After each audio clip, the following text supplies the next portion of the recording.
মুম্বাই শহরে এক মারোয়ারি ব্যবসায়ী ছিল। মারোয়ারি মুসলিম না হিন্দু কথা বলেন না। সে নিয়মিত তার সম্পদের জাকাত। এক মুসলমান গিয়ে একদিন তাকে জিজ্ঞাসা করলো, আপনি তো হিন্দু, আপনি জাকাত দেন, জাকাত তো আমরা দিব, আপনি দেন কেন?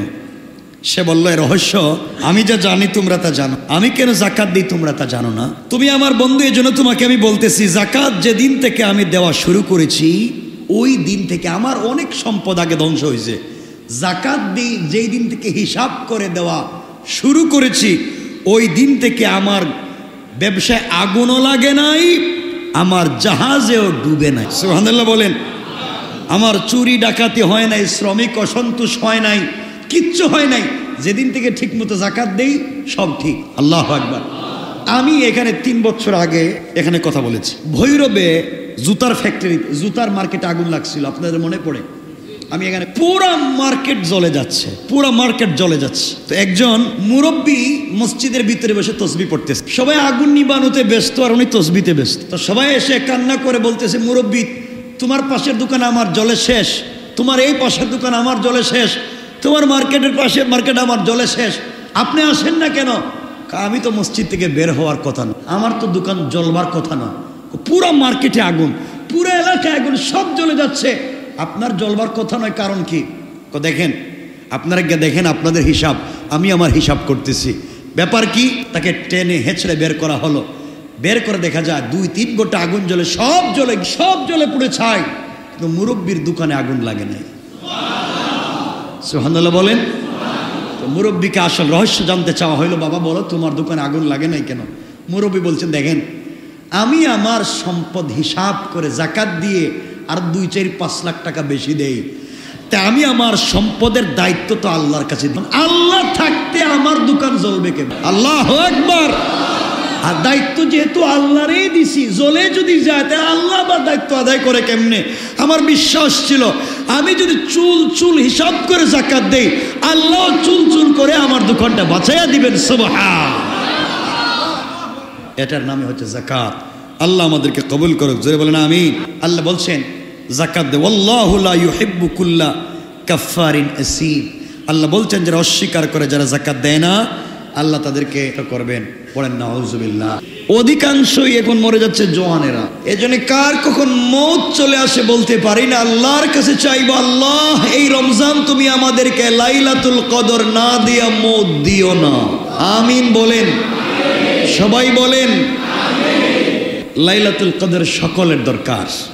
আমরা খুব সংক্ষেপ করে কথাগুলো শুনবো। এক, আমাদের সামনে যারা জাকাত দেননি, যাদের বৎসর শেষ হবে এই রমজানে, জাকাত দিয়ে দিবেন তো ইনশাআল্লাহ। জাকাত কারা দেয়? যার কাছে নিসাব পরিমাণ সম্পদ আছে। নিসাব পরিমাণ সম্পদ কতটুকুন বলেন? যার কাছে 52.5 ভরি রূপা, সিলভার যার কাছে আছে তার উপরে জাকাত ফরজ। আপনি এই স্বর্ণের হিসাব বাদ দেন, কারণ আমরা যদি বলি স্বর্ণ 8 ভরি 8.5 ভরি হইলে জাকাত ফরজ, তাহলে আর কিয়ামত পর্যন্ত জাকাত দেওয়া লাগতো, সব বাচ্চা যাইব করে। এই জন্য হিসাবই বাদ। কারণ 1 ভরি স্বর্ণের দাম 1.5 লক্ষ টাকা, প্রায় কম বেশ নাকি? তো এখন 8 ভরি 8.5 ভরি হতে গেলে তো বহুত টাকার দরকার, প্রায় 12-13 লাখ টাকার দরকার। 12-13 লাখ টাকা সবার নাই, কিন্তু 75 টাকা আছে, 75,000 আছে। কথা বলেন না কেন? 75,000 আছে। তাহলে 52.5 ভরি রূপার দাম কত হতে পারে? 70 থেকে 75, আমার মনে হয় 80,000 ধরেন, বাড়াইয়েন না, শুধু 80,000। এখন 80,000 টাকা, আপনারা রাগ করবেন না, 80,000 টাকা বৎসর শেষে আমাদের কাছে কারো কাছে 80,000 টাকা পরিমাণ সম্পদ নাই। কার কার নাই একটু দেখি তো। 80,000 টাকা পরিমাণ সম্পদ নাই? এই 2 জন পাইছে, মাত্র 2। এই 2 জন মানে এই পুরো এত হাজার মানুষের মাঝে 2 জন জাকাতের হক, আর সবাই জাকাত দিবেন। যার কাছে 80,000 টাকা সম পরিমাণ সম্পদ খরচের পরে আছে, আপনার উপরে জাকাত ফরজ। শতকরা 2.5 টাকা, 100 টাকা হলে 2.5 টাকা দিয়ে দিবেন, 1000 হলে কত, 1 লাখ হলে 2.500 টাকা দিয়ে দিবেন। এখন যার কাছে 75 আছে, 2.500 টাকা দিয়ে দিন, এই তো হয়ে গেল, আপনি বেঁচে গেলেন। জাকাত দেন, হিসাব করে আরো 1000 বাড়াইয়া দেন। আল্লাহ রাব্বুল ইজ্জত ওয়াল জালাল বলেছেন লান তানালুল বিররা হাত্তা তুনফিকু মিম্মা তুহিব্বুন, পৃথিবীর কোন মানুষ আমার কাছে প্রিয় হতে পারবে না, মিম্মা তুহিব্বুন, কখনোই প্রিয় হতে পারবে না যতক্ষণ পর্যন্ত সে তার সম্পদ থেকে আমার রাস্তায় ব্যয় না করবে। লান তানালুল বিররা হাত্তা তুনফিকু মিম্মা তুহিব্বুন, যতক্ষণ পর্যন্ত সে তার সম্পদ থেকে আমার রাস্তায় দান না করবে সে কোনোভাবেই প্রিয় হতে পারবে। খোলেন 4 নম্বর পারার পয়লায় কি করবেন। এই জন্যে আমরা সবাই দিব ইনশাআল্লাহ। কয় টাকা শতকরা? যাদের দোকানের মাল আছে বছর শেষে হিসাব করে দেখেন বছরের শুরুতে জয় টাকার মাল ছিল, এখন কয় টাকার আছে। কিন্তু আমরাও তো চালাকের চালাক, মানে আমরা তো এমন চালাক, মানে কি বলতাম, সারা বছর পকেটে টাকা রাখে, জাকাত যে মাসে দেওয়া লাগবে আগের মাসে দেখবেন দোকান 2টা কিনে নাইলে জায়গা কিনে ফেলছে, এখন আর পকেটে টাকা নাই। কতদিন আমার তো টাকা পয়সা নাই, চিন্তা করছেন পুরো বছর রাইকা হিসাবের আগেটা আরেক কাজে লাগায়, দেখুন তো পকেটে টাকা থাকে না। এক কথায় আপনি যদি 100 কোটি টাকা দামের ফ্ল্যাটে থাকেন জাকাত দিতে হবে না। 100 কোটি টাকা দামের ফ্ল্যাটেও যদি থাকেন, এটা যদি আপনার বসবাসের ঘর হয় জাকাত দিতে হবে না। আপনি সোসাইটি মেনটেন করে যদি চলেন, এভাবেই যদি হয় জাকাত দিতে হবে না।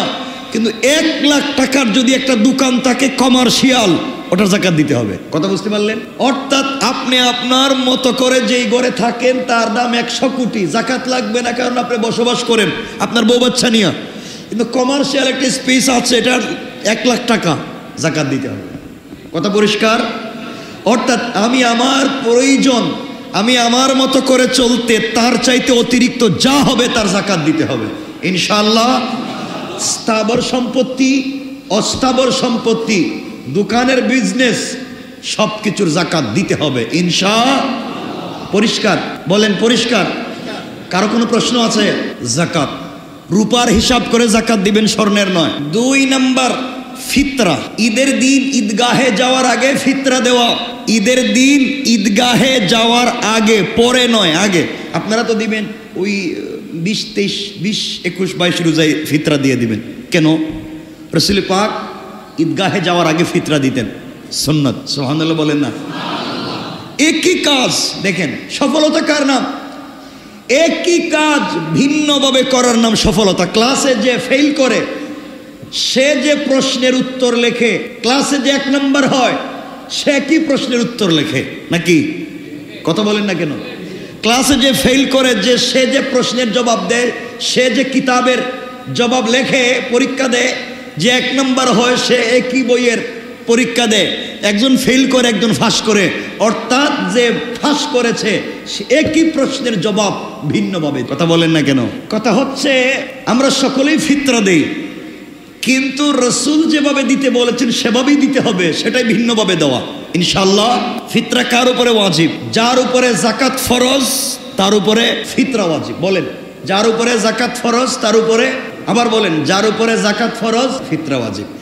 জাকাতের সম্পদ 1 বছর যেতে হয়, 1 বছর অতিবাহিত হলে জাকাত দিতে হয়। আর ফিতরা হলো ঈদের দিন সকালবেলা, শুধুমাত্র ঈদের দিন সকালবেলা যদি আপনার কাছে জাকাত সম পরিমাণ মাল কোনোভাবে চলে আসে, শুধু ঈদের দিন সকালবেলা পর্যন্ত আপনার কাছে 75 থেকে 80 হাজার টাকা পরিমাণ সম্পদ থাকে, আপনার উপরে ফিতরা ওয়াজিব। কথা বুঝতে পারলেন? জাকাত 1 বছর যেতে হয়, ফিতরা শুধু ঈদের দিন সম্পদের মালিক হলেই দিতে হয়। জাকাত নিজের চাহিদার অতিরিক্ত সম্পদ থেকে দিতে হয়। আর ফিতরা আপনার গড়ি 2টা থাকলে হয়, আপনার গড়ি আছে 20টা। আপনার চশমা 5টা থাকলে হয়, আপনার আছে 30টা। আপনার পাঞ্জাবি অথবা শার্ট 5টা থাকলে হয়, আপনার আছে 50টা। আপনার জুতা 2 জোড়া থাকলে হয়, আপনার আছে 10 জোড়া। অর্থাৎ আপনি নিজের মতো করে ইচ্ছা মতো চলবার জন্য যত নিজের প্রয়োজনের অতিরিক্ত যা কিনছেন তার উপরে ফিতরা ওয়াজিব। পরিষ্কার? বলেন না পরিষ্কার? তাহলে আপনার জুব্বা, আপনার কাপড় অতিরিক্ত আছে, এটার উপরে ফিতরা। আপনার জুতা আছে, এটার উপরে ফিতরা। এক কথায় আপনি প্রয়োজনের অতিরিক্ত পোশাক কিনে রাখছেন। মহিলারা যারা আছে, আমাদের মা বোনেরা, তাদের ওয়াইডু খুলবেন, আলমারির শকেস খুলবেন, দেখবেন এক ওয়াইডুর ভিতরে 2-4 লাখ টাকার কাপড় আছে। কথা বলেন না কেন? এরা শুধু কিনেই পরে না, এরা শুধু কিনেই পরে না, যেটা ডিজাইনার সেটা কিনে রাখে কিন্তু পরে না, পরার সময় নাই। এই জন্য ফিতরা ওয়াজিব দিতে হবে। ফিতরা আপনি আপনার উপরে ওয়াজিব আপনি দিবেন। আপনার নাবালিগ ও প্রাপ্তবয়স্ক বাচ্চাদেরও যদি সম্পদ থাকে, নাবালিগ বাচ্চাদের পক্ষ থেকেও ফিতরা দিবেন। আপনার স্ত্রীরও যদি সম্পদ থাকে, আপনার স্ত্রীর বলেন ফিতরা লাগতো না, কে আপনি দিবেন না বউ দিব? কথা বলেন না কেন? সম্পদ আপনার না স্ত্রীর, দিব কে? স্ত্রী দিব। আপনি বলে দিবেন দিয়ে দাও। স্ত্রীর যদি যাকাত পরিমাণ সম্পদ থাকে, স্ত্রী স্বর্ণ থাকে, স্ত্রীর রূপা থাকে, স্ত্রীর জায়গা জমি থাকে, স্ত্রীর উপরে যাকাত ফরজ, স্ত্রীকেই দিতে হবে। কিন্তু অনেক স্বামী আছে বউর পক্ষ থেকে দিয়ে দেয়, দেয়নি, আদায় হবে না। মাল আমার দিবেন আপনি। ওরে আল্লাহ, কি ভালোবাসা, কি ভালোবাসা! সম্পদ একজনের দিতেছে আরেকজন, কাজ হবে না। তাহলে আমরা ফিতরা দিব তো ইনশাআল্লাহ? আমাকে কথা দেন সবাই ইনশাআল্লাহ। এখানে যারা আছেন সকলেই ফিতরা দিবেন। কমপক্ষে একটা ফিতরা কয় টাকা? 115 টাকা। 115 টাকা থেকে প্রায় 3000 টাকা। 115 টাকা থেকে 3000 টাকা ফিতরা। এখন কে কত দিব? যার যে পরিমাণ সম্পদ আছে আমরা এমন দিব। সবাই 115 টাকা দিব না। একজন রিক্সাওয়ালা, ভ্যানওয়ালা, উনি যদি 115 টাকা দেয়, আপনি বাড়াইয়া দিবেন। কেউ 500 টাকা করে দিবেন, 2000 টাকা করে দিবেন, 2500 টাকা করে দিবেন। আপনার সম্পদ যেভাবে আছে আপনি ভাবে দিবেন ইনশাআল্লাহ। বলেন, বলেন না ইনশাআল্লাহ? তাহলে কয়টা কথা বলছি? যাকাত এবং ফিতরা পরিষ্কার? কথা বলছেন না কেন বাবা? না বুঝলে তো আবার বলতে হবে আমারে। পরিষ্কার? যাকাত ফিতরা নিয়ে প্রশ্ন আছে? আসুন, আল্লাহ রাব্বুল ইজ্জত ওয়াল জালাল বলেছেন, ওয়াল্লাযীনা হুম আনিল লাগওয়ি মুরিদুন ওয়াল্লাযীনা হুম লিয-যাকাতি ফাইলুন। রব বলেছেন, কাদ আফলাহাল মুমিনুন। মুমিন তো সফল কাম ওই মুমিন যে তার যাকাত দিয়ে সম্পদকে পরিশুদ্ধ করেছে, সেই মুমিন সফল কাম। সুবহানাল্লাহ বলেন। আজকে আমরা শুধু সম্পত্তি জমা করতেছি আর গণনা করতেছি। সূরা আল মাআরিজে 8 নম্বর আয়াত থেকে আল্লাহ বলেছেন, ইয়াউমা তাকুনুস সামাউ কাল মুহল। একদিন আসমান বিগলিত তামার মতো ফুটা ফুটা হয়ে পড়বে। ওয়া তাকুনুল জিবালু কাল গায়হিন। পাহাড়গুলো রঙিন সুতার মতো উড়ে যাবে।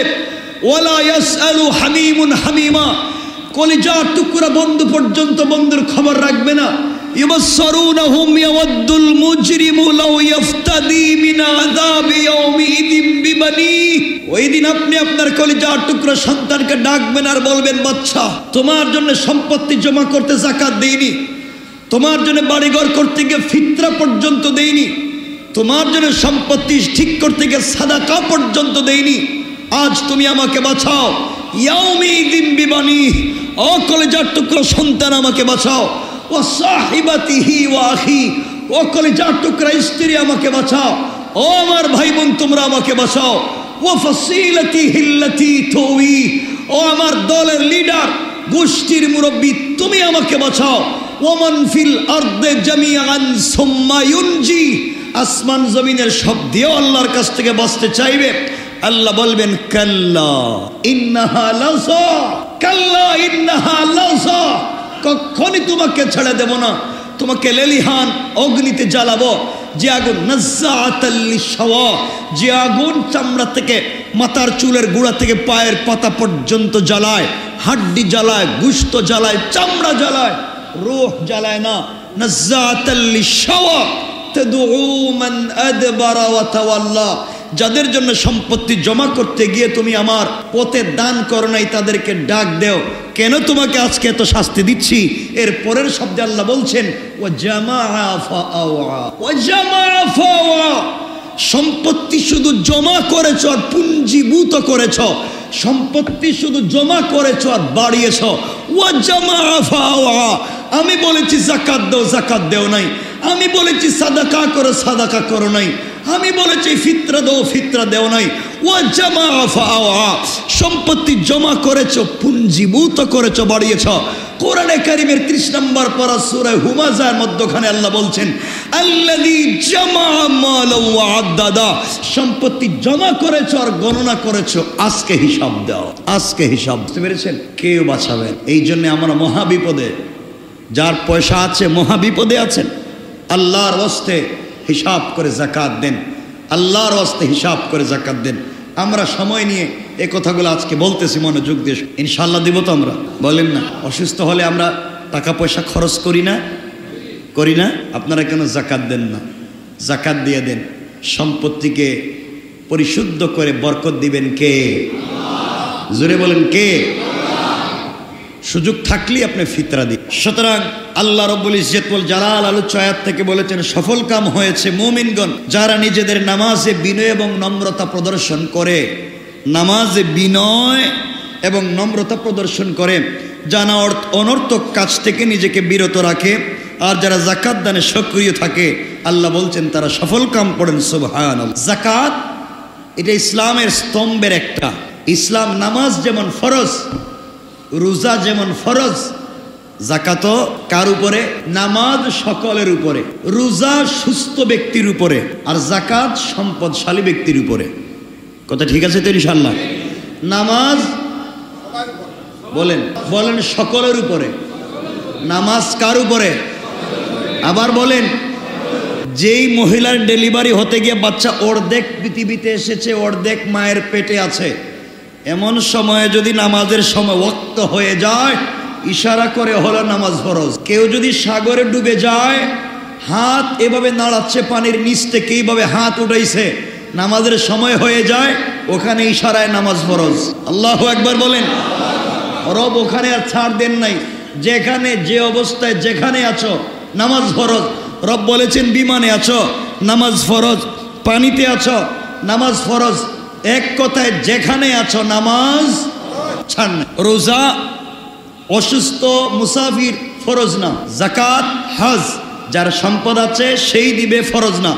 একজনের সম্পদ আছে, কোটি কোটি টাকার মালিক আছে, একজন মহিলা কোটি কোটি টাকার মালিক আছে, তার উপরে হজ ফরজ না। না কেন? আমি বলতেছি না, যদি একজন মহিলার কয়েকশো কোটি টাকার মালিক হয়, তার মাহারাম না থাকে, তার স্বামী নাই, তার ছেলে নাই, তার ভাই নাই, তার ভাতিজা নাই, এই মহিলাকে আল্লাহ বলছেন তোমার আর হজে যাওয়া লাগবে না। আল্লাহু আকবার। কোটি টাকার মালিক হওয়ার পরেও ইসলামের ফরজ বিধান হজ্জে যাইতে নিষেধ করেছেন। একজন মহিলাকে তোমার মাহরাম পুরুষ নাই, তুমি যাইও না। আল্লাহ বলছেন তুমি আমার বাড়িতে আসবে, আমাকে দেখবে, আমার ঘর ধরবে, আমার কাপড় গিলাফ ধরে কাঁদবে, এরপরেও না বলতেছি কারণ পুরুষ ছাড়া তুমি যাইও না, তোমার সতীত্ব আর চরিত্রের হেফাজত হবে না। আল্লাহ নারীকে কি সম্মান দিয়ে তার বাড়িতে যেতেও নিষেধ করেছেন যদি মাহরাম না থাকে। আর এই মহিলারা আজকালকে প্রগতির নাম করে রমজানেও তার রাস্তাঘাটে বসে রোজা ছেড়ে দিয়া বিড়ি সিগারেট টানে, ঠিক কিনা বলেন? সমাজকে বিষাক্ত করে দিচ্ছে, ইসলামকে ধ্বংসের দ্বার প্রান্তে পৌঁছে দিচ্ছে।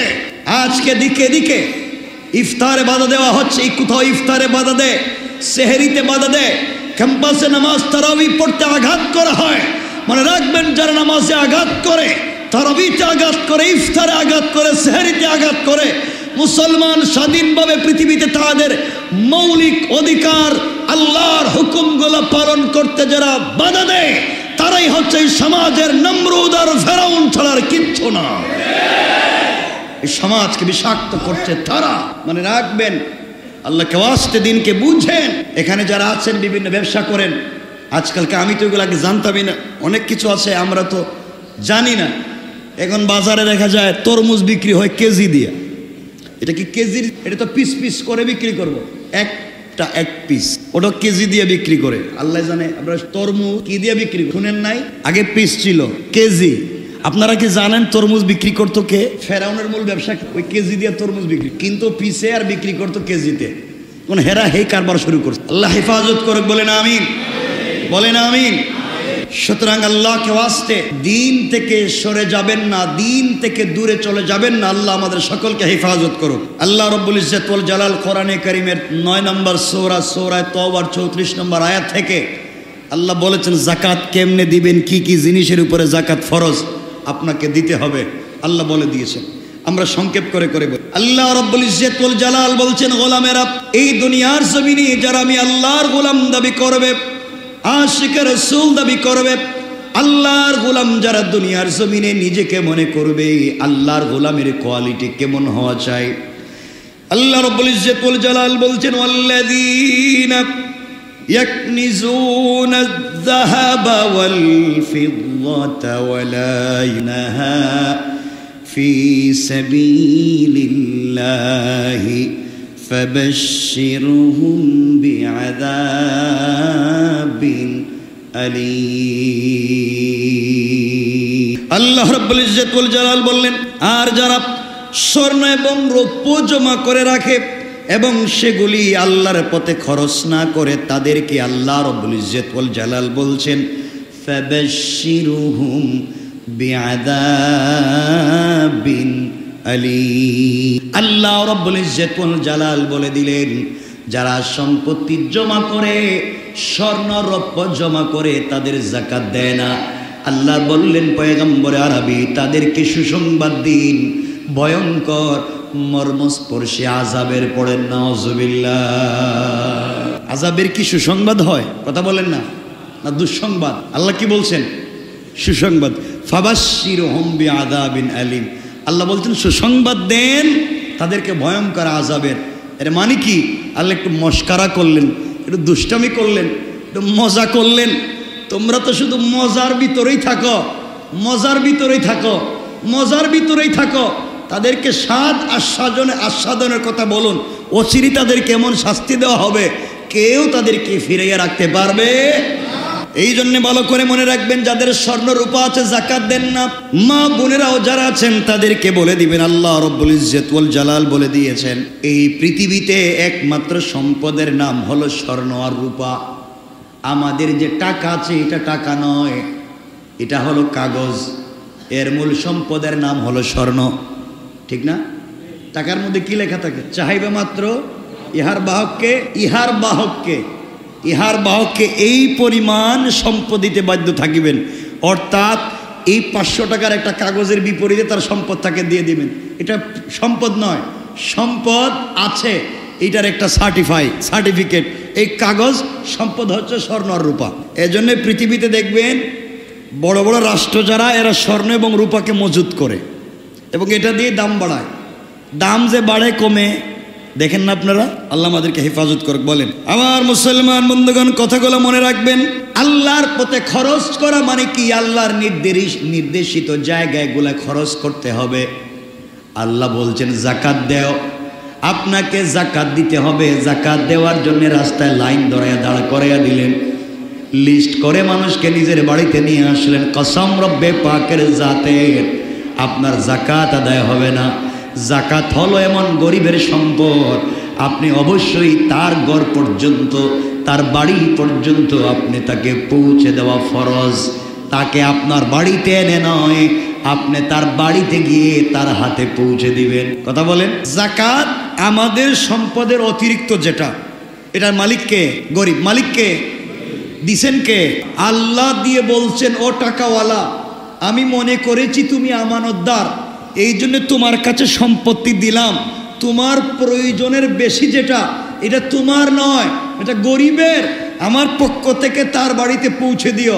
এখন আমরা ডিম, বাচ্চা তো খাইছে ডিম শুদ্ধ খেয়ে ফেল। কথা বলেন না কেন? আল্লাহ বলছেন তোমাকে যেটা দিয়েছি এটা তোমার, অতিরিক্ত যেটা এটা তোমার নয়, আমার পক্ষ থেকে আমার নির্দেশিত জায়গায় দিয়ে দিও ইনশাআল্লাহ।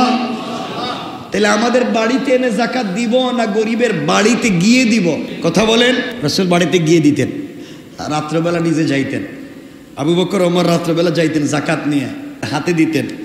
একদিন তো হযরতে ওমর বাইরে হয়েছেন যাকাত দিতে গিয়ে, যারে বলছেন ভাই এই যে আমি যাকাত নিয়ে আসছি, আমিও তো নিয়ে, আমরা এলো কইতাম দিয়ে দেন। আনছেন যখন দিয়ে দেন। ওমর বলতেছেন আমিও তো যাকাত নিয়ে আসছি, ও বলতেছে আমিও তো যাকাত নিয়ে আসছি। দুজন বাইরে হয়েছেন, রাস্তায় গিয়ে আরেকজনের পাইছেন গভীর রাত্রে হাঁটতেছে, ভাই আমাদের কাছে কিছু সম্পদ আছে যাকাতের, আপনি কি নিবেন? তোমাদের কাছে কেমন আছে? তারা দেখাইলেন এই যে আমাদের কাছে যাকাত। হে বলতেছে আমার কাছে তো ডাবল যাকাত নিয়ে ঘুরছে। সুবহানাল্লাহ বলেন না? যাকাত ভিত্তিক যদি রাষ্ট্র ব্যবস্থা প্রতিষ্ঠিত হয়ে যায়, এই সমাজ আর গরিব থাকবে না, সকল ধনী হয়ে যাবে। আজকালকে পুঁজিবাদের এই সমাজে, এই পুঁজিবাদের এই সমাজে ধনী শুধু ধনী হচ্ছে আর গরিব শুধু গরিব হচ্ছে, ঠিক কিনা বলে?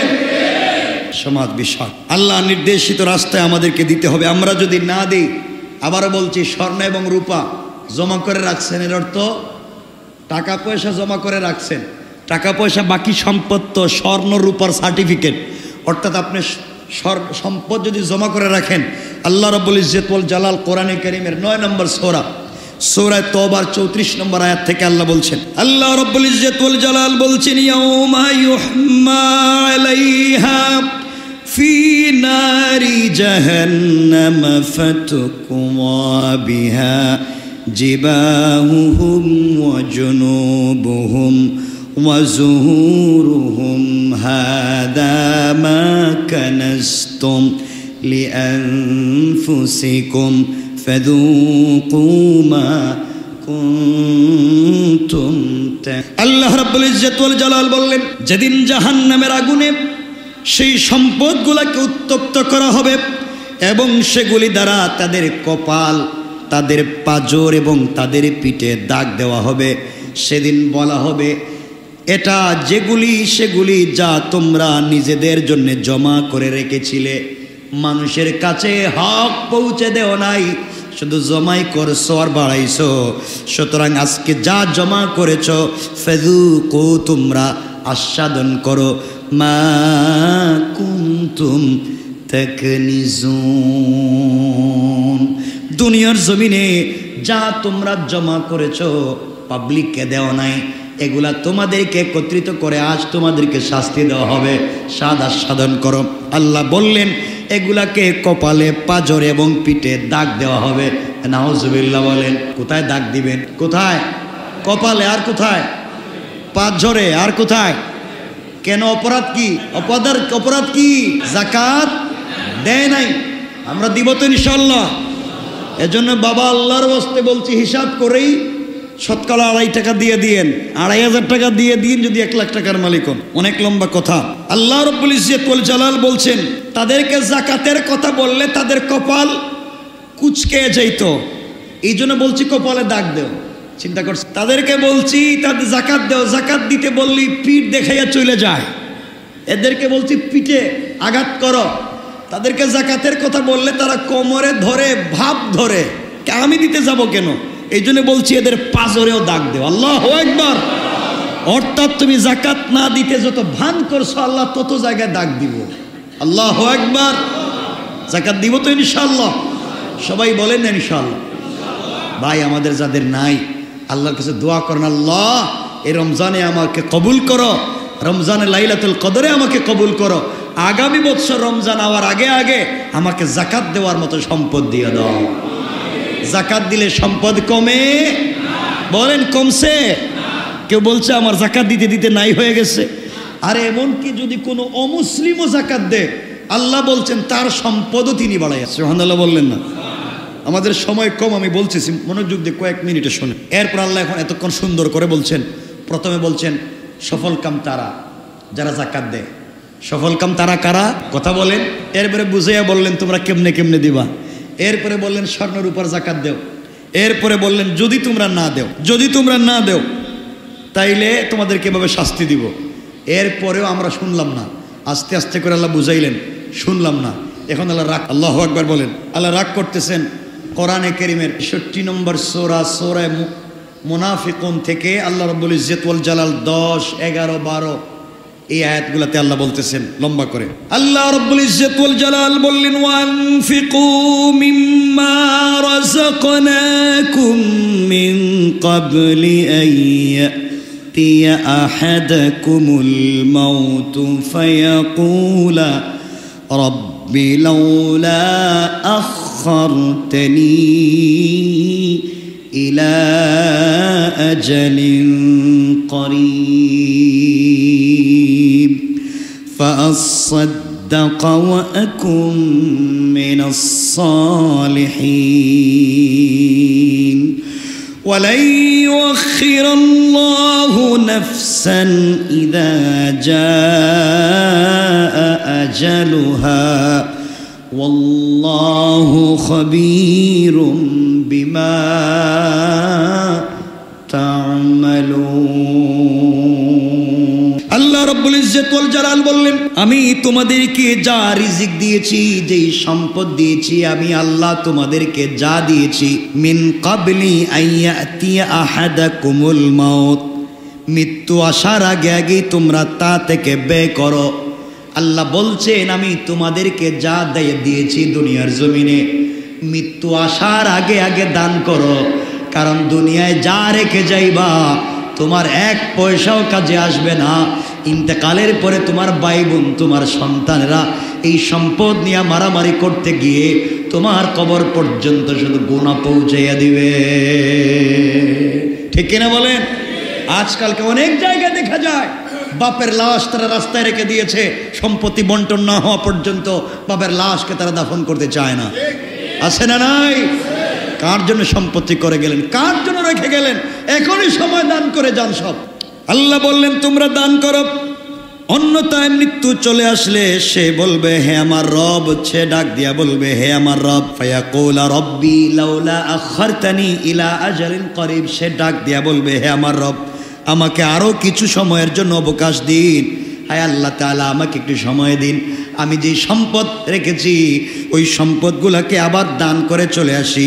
আল্লাহ রব্বুল ইজ্জত ওয়াল জালাল বললেন, গোলাম রে, তোমাকে দিলাম, তুমি দান করলে না, এখন তুমি আমাকে বলছো তোমাকে সময় দেওয়ার জন্য তুমি দুনিয়ায় গিয়ে ওগুলা দান করে আবার আসবে। আল্লাহকে বলছে আল্লাহ তাআলা, আমি শুধু সম্পদ থেকে দান করব তা নয়, ওয়া আকুম মিনাস সালিহিন।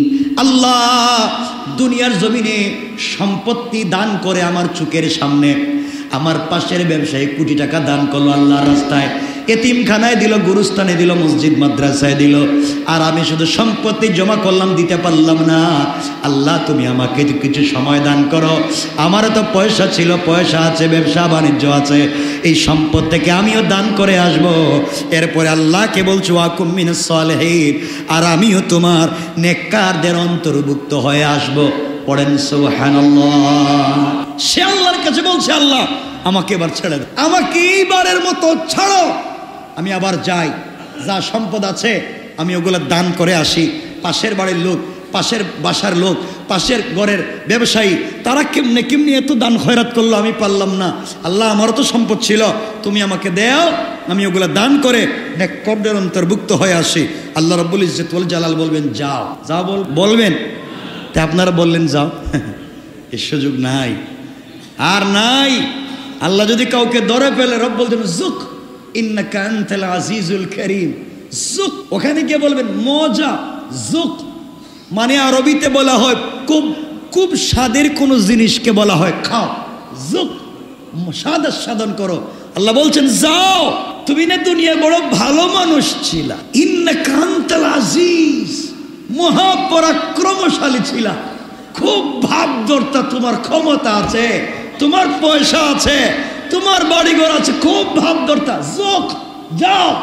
ফেরেশতারা ধরো, খুযুহু ফাগুল্লু, এরা ধরো, সুম্মাল জাহিম সাল্লু, এরা ধরো, এর হাত ভেঙ্গে বুকের ভিতর দিয়ে ঢুকাও, আর পিছন দিকে বের করো, এর গাড় মটকায়া পিছন দিকে করো, হাতে পায়ে বেড়ি লাগাও, টেনে টেনে জাহান্নামে নিয়ে যাও।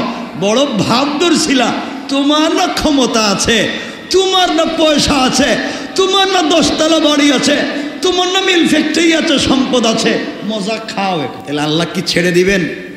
তা আপনি যে বলেন আল্লাহ আমারে ছাড়েন, আমি দান করে আসি, নেককারদের অন্তর্ভুক্ত হয়ে আসি, আল্লাহ কি ছাড়বেন? এই জন্য আগেই বলছেন মরার আগে দান করে আসো, ধরলে কিন্তু ছাড়তাম না। আল্লাহু আকবার। দেখেন আল্লাহ কি উত্তর দিচ্ছেন। আল্লাহ রাব্বুল ইজ্জত ওয়াল জালাল বলছেন বান্দারে তুমি আমার কাছে সময় চেয়েছো বান্দা, ভালো করে শোনো। আল্লাহ বললেন ওয়ালাই ওয়াখিরাল্লাহু নাফসান ইযা জাআ আজালুহা ওয়াল্লাহু খাবীরুম বিমা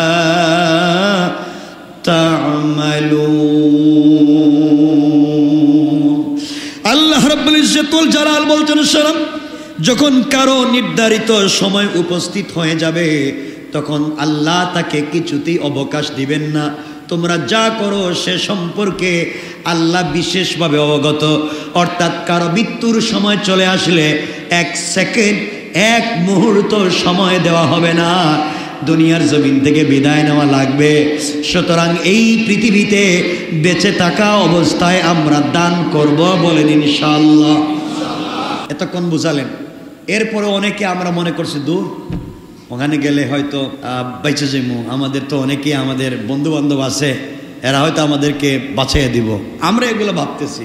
দেখেন আল্লাহ তাআলা এরপরে কোরআনে কারীমের 104 নম্বর সূরা, যেটা আগে বলেছিলাম, সূরা হুমাযার 4 থেকে 9 নম্বর আয়াতে আল্লাহ রাব্বুল ইজ্জত ওয়াল জালাল বললেন, কাল্লা লা ইউনবাযান্না ফিল হুতামা ওয়া মা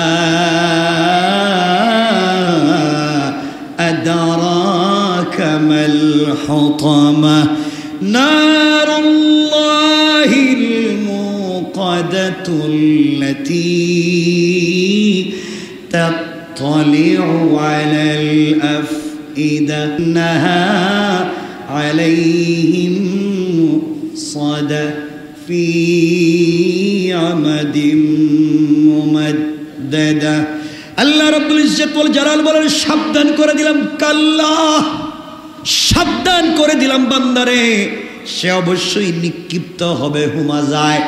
যে বেচারা সম্পদ থাকবার পরেও দান করে না, সাদাকা করে না, দান খয়রাত করে না, সম্পদ জমা করে আর বাড়াইতে থাকে, যেখানে দেওয়ার সেখানে ঠিক মতো দেয় না, দান যেখানে করবার কথা ওখানে করে না, বে জায়গায় দান খয়রাত করে। আল্লাহ বললেন সাবধান, সে অবশ্যই নিক্ষিপ্ত হবে কোথায়? হুতামায়। আল্লাহ বলছেন কাল্লা লা ইউনবাযান্না ফিল হুতামা, তাকে নিক্ষিপ্ত করা হবে হুতামা। কোথায়? হুতামা কি? আল্লাহ বলছেন মা আদরাকা মা, হুতামা যে এক জাহান্নামের নাম, মা আদরাকা মাল হুতামা। এটা হুতামা কি? কেমন জাহান্নামের নাম হুতামা? আল্লাহ রাব্বুল ইজ্জত ওয়াল জালাল বললেন, নারুল্লাহিল মুকাদাতুল্লাতী তাত্তালিউ আলাল আফইদা। হুতামা হলো এমন প্রজ্বলিত আগুনের নাম যা হৃদয় পর্যন্ত গ্রাস করে ফেলে, অর্থাৎ মাথার চুলের গোড়া থেকে পায়ের পাতা পর্যন্ত পুরা বডিতে দাউ দাউ করে আগুন জ্বলবে, জিহ্বা কলিজা সব জ্বালিয়ে ভস্ম করে দিবে, কিন্তু ওই ব্যক্তির রূহ মরবে না। নাউজুবিল্লাহ, জোরে বলেন। কি পরিমাণ কষ্ট হবে চিন্তা করেন। ছটফট করবে শুধু আগুনে, ছটফট করবে আগুনে। মৌত। অপরাধ কথা বলছেন না কেন? অপরাধ কি? কাউরে গালি দিছে? অপরাধ কাউরে গালি দিছে? অপরাধ নামাজ পড়ে নাই? অপরাধ রোজা রাখে নাই? অপরাধ কি? সবাই বলেন কার দেয়নি, সম্পত্তির দান। এই জন্য আল্লাহর ওয়াস্তে বাবা খুব বুঝে শুনে আল্লাহর ওয়াস্তে যাকাত দিব তো ইনশাআল্লাহ। এই জন্য আল্লাহ রাব্বুল ইজ্জত ওয়াল জালাল এই সূরার শুরুর দিকে আল্লাহ বললেন, ওয়াইলুল লিকুল্লি হুমাযাতিল লুমাযা আল্লাযী জামাআ মালান ওয়া আদ্দাদা ইয়াহসাবু আন্না মালাহু আখলাদা। আল্লাহ রাব্বুল ইজ্জত ওয়াল জালাল বলেন, ওয়াইল, দুর্ভোগ, ধ্বংস হও তুমি, ধ্বংস হও। কে বলতেছেন? কথা বলেন না কেন? আল্লাহ যদি বলেন কাউকে ধ্বংস হও, তাকে বাঁচাবার কেউ আছে? আল্লাহ বলতেছেন ওয়াইল, ধ্বংস হও তুমি, দুর্ভোগ তোমার, প্রত্যেক দিন দুর্ভোগ, প্রতিটা মিনিটে দুর্ভোগ। ওয়াইলুল লিকুল্লি হুমাযাতিল লুমাযা, দুর্ভোগ প্রত্যেক তার। কার? কার? আল্লাহ বলছেন প্রত্যেক ধ্বংস। আর বাইচা লাভ কি? আমি বলতেছি, সবাই বলেন না। আবার চিন্তা করেন, আল্লাহ বলতেছেন তার সৃষ্টিকে তোমার দুর্ভোগ, তুমি ধ্বংস হও, তুমি মরো, তুমি জাহান্নামী, তুমি আহাম্মক, তুমি বেওকুফ, তুমি দুর্ভোগা, তুমি একবার হতভাগা, তোমার কিচ্ছু নাই। কে বলতেছেন? আল্লাহ। আমি কি করছি আমারে বলেন আপনি? আমি দুর্ভাগা, আমি হতভাগা, আমি কি করছি? আমি নামাজ পড়ি না, আমি রোজা রাখি না, আমি মানুষের সালাম দেই না, আমি ওজনে ঠিক মতো দেই না, আমারে গালিগালাজ করেন কেন? আল্লাহ বলছেন লিকুল্লি হুমাযাতিল লুমাযা, যারা সামনে এবং পিছনে বদনাম করো, তোমার ধ্বংস। কে বলছেন? দেখছেন, আল্লাহ বলছেন তুমি নামাজ পড়ো তো ঠিক আছে, সামনে পিছনে বদনাম করো কেন? রোজা রাখা তো ঠিক আছে, সামনে পিছনে বদনাম করো কেন? সামনে এক কথা কও, মসজিদ থেকে বাইরে আরেক কথা কও, আমার ঘরে গিয়ে এক কথা বলো, বাহিরে গিয়ে আরেক কথা বলো, আমার সামনে এক ভাব ধরো, বাহিরে গিয়ে আরেক ভাব ধরো। আল্লাহ কয় লিখ ওয়েল ধ্বংস তোমার। তুমি সামনে একটা, কি বুঝলেন আপনি? কথা কি বুঝছেন আমার? তাহলে বোঝা গেল আমরা সব দেওয়ার পরেও আল্লাহ বলতেছেন ধ্বংস, অপরাধ, সামনে আর পিছনে কথা বলা, এই কাজ আমরা করি না। না, আমরা এগুলাতে নাই, আমরা তো মোটামুটি ফেরেশতা পর্যায়ে এগুলো তো করতে পারি। এই জন্য আল্লাহ বলছেন দুর্ভোগ যারা সামনে এবং পিছনে নিন্দা করে তাদের, আর দুর্ভোগ কার? আল্লাযী তার জামা মালা ওয়া আদ্দাদা, যে সম্পত্তি জমা করে আর গণনা করে, তার দুর্ভোগ। কেন সে সম্পত্তি কেন জমা করে? সে মনে করে, আল্লাহ বলছেন ইয়াহসাবু আন্না মালাহু আখলাদা, সে মনে করেছে তার এত সুন্দর বাড়ি, এত সুন্দর ফ্ল্যাট, এত এত কোটি টাকা, সব টাকা পয়সা সম্পদ দুনিয়ার জমিনে তাকে বাঁচাইয়া রাখবে। কিন্তু সে জানে না যখন তার কাছে মওত চলে আসবে, পৃথিবীর কোনো ল দিয়া, আইন দেয়া, অর্ডার দেয়া, পৃথিবীর কোনো সৃষ্টি জিনিস দেয়া, আমি আল্লাহ যাকে মেরে ফেলতে চাই পৃথিবীর কেউ তাকে বাঁচাইয়া রাখতে পারবে? তাহলে পুরো আলোচনায় বুঝলাম আজকে আল্লাহ ধ্বংস বলছেন দুই গ্রুপ মানুষকে। কয় গ্রুপ? কার কার? যে সামনে পিছনে আমরা আজ থেকে করব, আর কেউ যদি করে মুখের উপরে বলবো তুমি এই না ভালো কাজ করো, আবার বদনাম করো কেন, তুমি ধ্বংস। কে বলছেন? আর কে? আর যে সম্পত্তি আল্লাহর রাস্তায় দান করে না সেও ধ্বংস।